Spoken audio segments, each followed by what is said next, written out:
How we doing today, folks at home? Folks at home, folks at home. Today, we're going to try and achieve something. I'm going to try and make a short video. I'm not going to belabor any points. I'm going to get what I have to say out and say it. Reptilians. Listen, recently I was watching an interview with a relatively new whistleblower by the name of William Tompkins. He's been out for about a year. He works in close association or is associated most often, in my mind, with a man by the name of Dr. Michael Salla, who also works with Corey Goode and David Wilcox. Uh, and in fact, Corey Goode at many times has said that William Tompkins' testimony supports his story or the veracity of his story. Having had the opportunity to watch the part one of the Project Camelot interviews, I gotta say that I walk away unimpressed with William Tompkins' testimony. I find it to be just simply more the same, and I find it problematic for the exact same reasons as I find the testimony of certain other whistleblowers problematic. Not enough details. It reads like a movie script, right? Rather than the real life recollection of real life events, especially extraordinary events. And what I really want to concentrate on is the description of reptilians, not specifically the description of reptilians given by William Tompkins, but more so the general description of reptilians, the way we define them, the way we talk about them, and the way these whistleblowers talk about them. And basically, here's a very simple theory. I would expect a outlier of the scientific community to still speak and know and understand and communicate with the same level of detail as the average scientist would.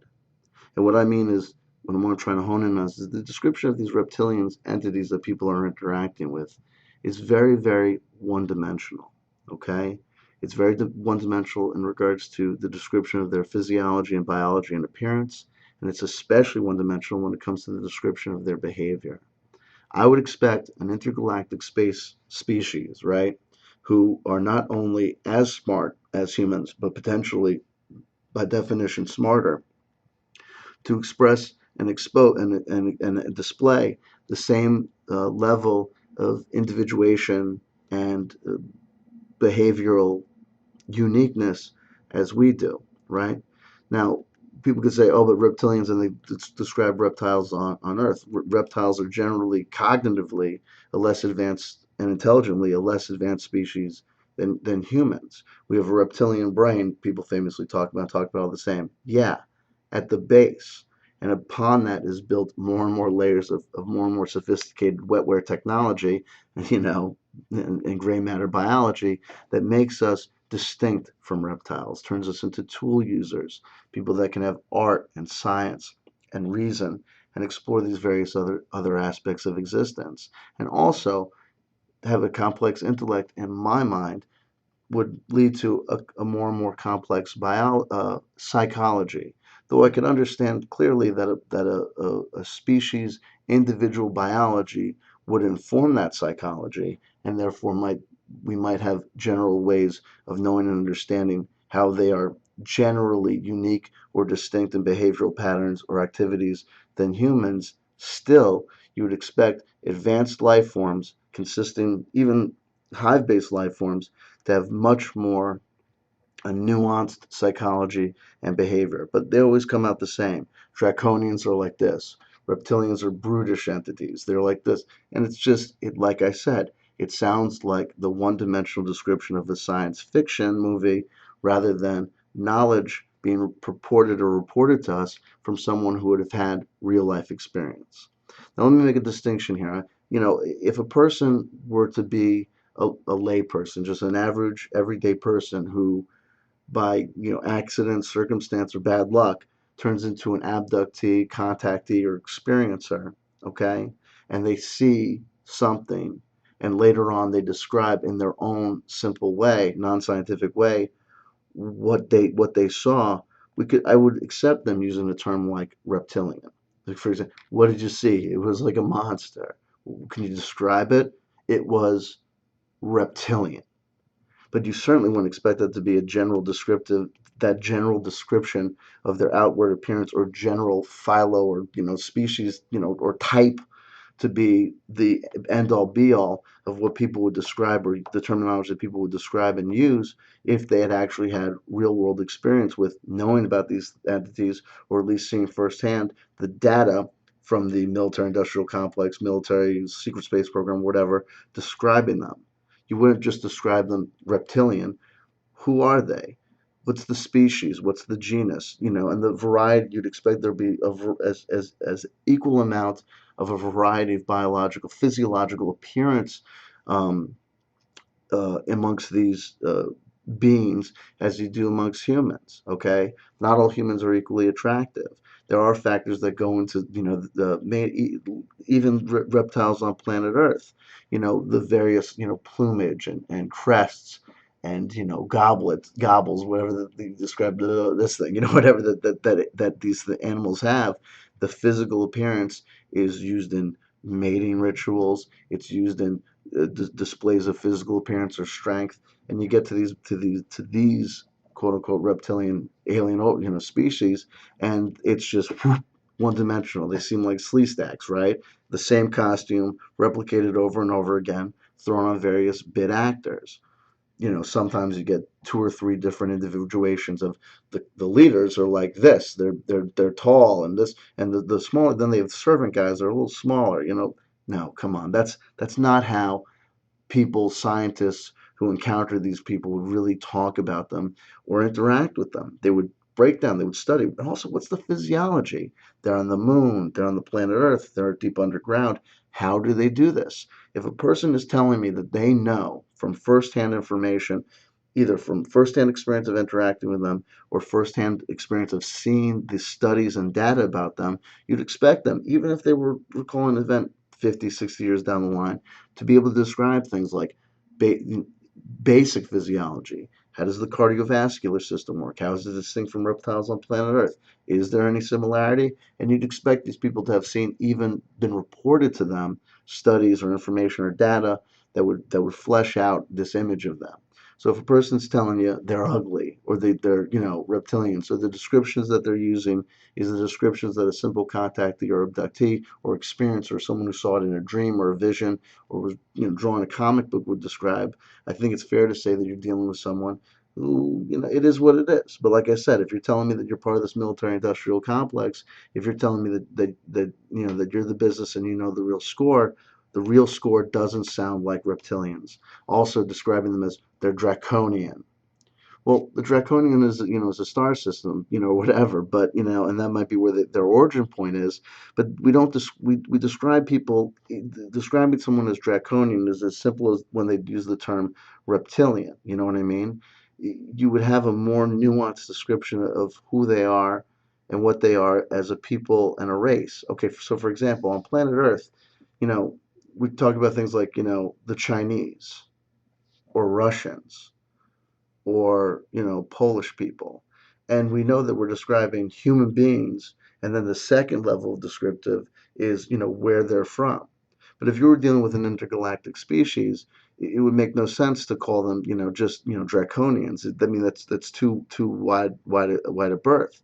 And we'd also expect if they were populated a whole star system for a variety for a given period of time, that there would be more biological individuation, even if they were able to go back and forth from planetary systems with relative ease or quickly. Still, it's given the complexities of life, there would be enough entities, reptilian beings, staying on, say, planet one who didn't make the trip back and forth from planet one and two. Okay, so maybe there's leaders or a subgroup that goes all back and forth all the time. But you'd imagine that under most normal circumstances, you'd imagine groups of these individuals staying on planet one, staying on planet two, or planet A, B, or C. We'd imagine, given billions of years of evolutionary forwarding, that these species would become distinct from each other. And yet, when we get to this, it's just draconians, or like I said. So there it is. That's the argument in a nutshell. I did a 9.5 minute video, keeping it ultra simple, keeping it ultra simple. Simple food for thought. I'd never heard the argument really articulated before. I'd heard the simplicity argument forwarded before, but not really, basically getting down to the brass tacks of why don't these people describe, or why are they not able to give us the same information about reptilians as the average high school biology teacher is able to give us about life on planet Earth? Phylum, order, species. I mean, I'm going out of order because I don't really know these things. Type, these different basic biological terms that most people are that people have been using, since the scientific endeavors where the mapping of biological life has begun.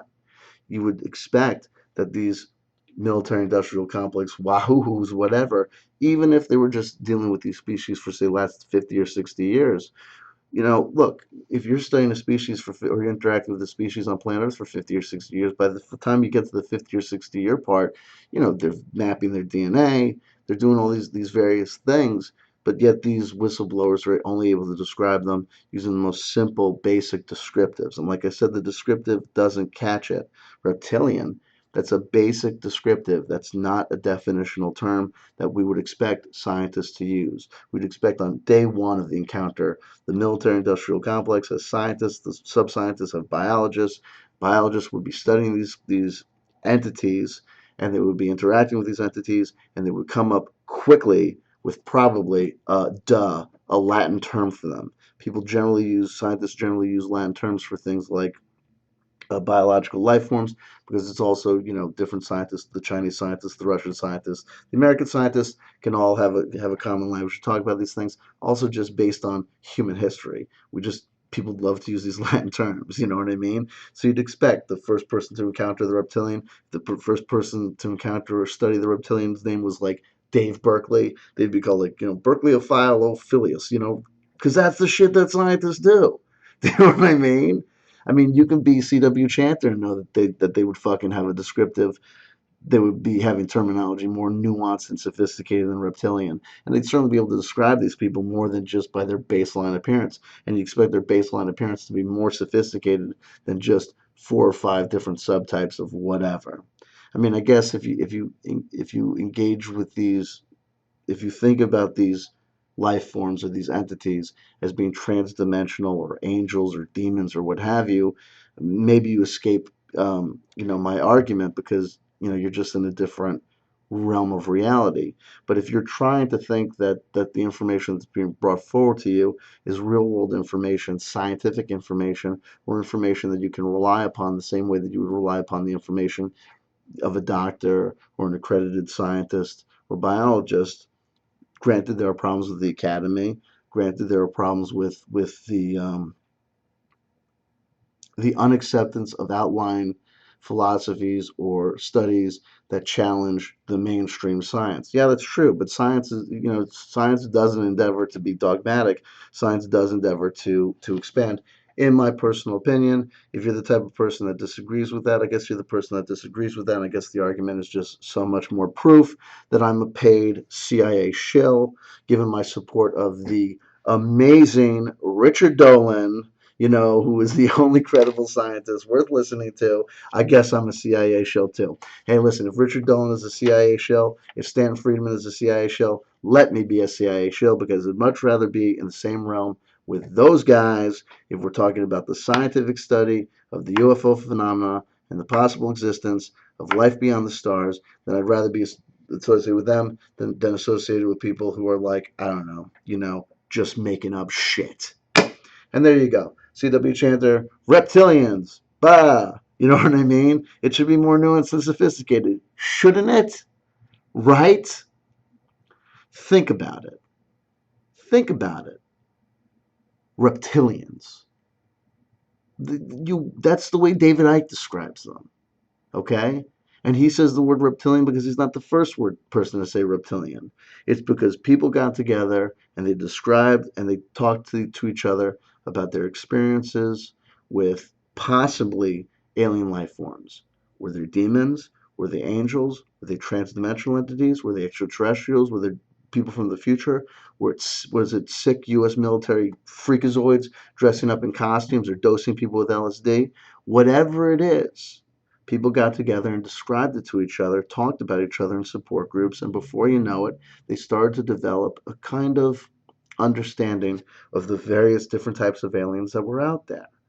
But like I said, the scientists, right? the Area 51 guys, the people that worked for Lockheed Martin, or the people who, were there when Eisenhower met a Gray, those people would have a much more sophisticated way of describing and defining these species and these entities. It would be inevitable because that's just what scientists do. Do you know what I mean? They don't just sit there and go reptilian. Bop. They haven't done that shit since the 1800s. They would break out their Latin terminology. They would break out their scalpels. And these people coming forward with stories about it would have more knowledge because they're telling you they got more knowledge, right? It is what it is. Don't want to belabor the point. Take care of yourselves. I love you, and I'll see you around. Bye-bye.